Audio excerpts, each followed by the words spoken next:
상가 임대차 보호법 적용이 아닌 상가의 경우는 민법상의 규정을 따르게 됩니다. 예를 들어 임대기간의 연장, 임대차 계약의 해지, 임차인의 양도권 등에 관하여는 민법에서 정한 바에 따라야 합니다. 이에 대한 내용을 알려드리겠습니다. 상가 임대차 보호법은 2018년 10월 16일에 개정되어 2020년 12월 10일부터 시행되었습니다. 이 법은 상가 건물 임차인의 권리를 보호하기 위해 민법에 우선하여 적용되는 특례법입니다.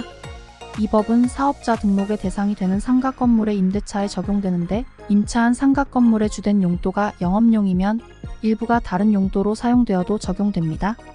하지만 이 법은 모든 상가 건물 임대차에 적용되는 것은 아닙니다. 상가 건물 임대차위원회의 심의를 거쳐 지역별로 정해진 보증금 이하로 임차하는 경우에만 적용됩니다. 보증금은 월세와 함께 환산하여 계산하며 지역별 보증금의 범위는 아래와 같습니다. 수도권 과밀억제권역은 6억 원, 수도권 과밀억제권역 외 지역은 3억 원입니다. 단, 환산보증금이 위의 금액을 초과하더라도 일부 조항은 적용됩니다. 예를 들면 임차인의 대항력, 계약갱신 요구권, 권리금 회수, 차임 연체와 해지 등은 환산보증금과 관계없이 적용됩니다. 환산보증금이 상한액을 초과하는 경우에도 적용되는 규정은 다음과 같습니다. 마이너스 임대차의 대항력 사업자 등록과 인도를 받은 임차인은 임대인의 권리 변동에 대항할 수 있습니다. 마이너스 임대차 갱신 청구권 임차인은 계약기간 만료 전 6개월 이내에 계약갱신을 청구할 수 있습니다. 마이너스 권리금 회수 임차인은 계약 종료 후 3개월 이내에 권리금을 회수할 수 있습니다. 환산보증금이 상한액을 초과하는 경우에는 차임 또는 보증금의 증감 청구권은 상가임대차보호법 제11조가 아니라 제10조의에 따라 당사자 간의 협의에 의해 결정됩니다.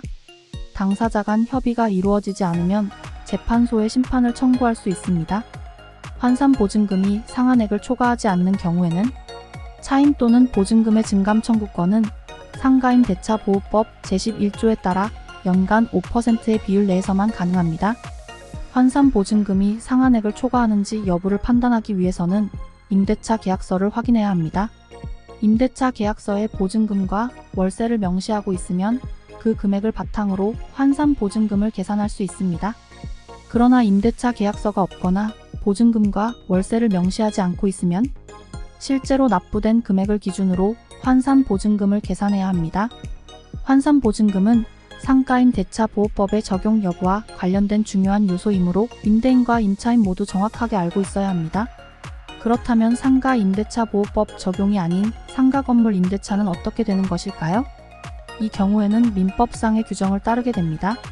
민법에서는 임대차 계약의 기간, 해지, 연장, 양도 등에 관하여 다음과 같이 규정하고 있습니다.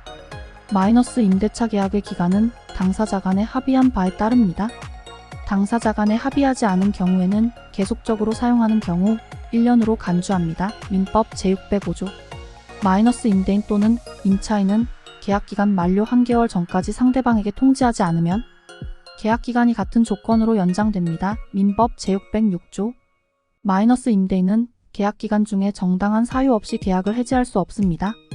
정당한 사유가 있는 경우에도 최소 3개월 전에 통지해야 합니다. 민법 제609조.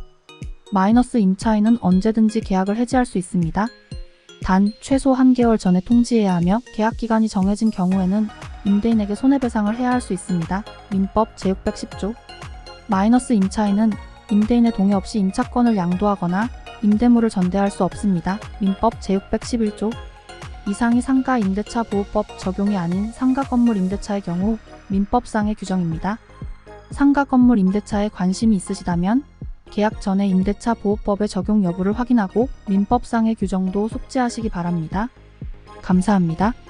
도움이 되셨으면 구독과 좋아요 부탁드립니다.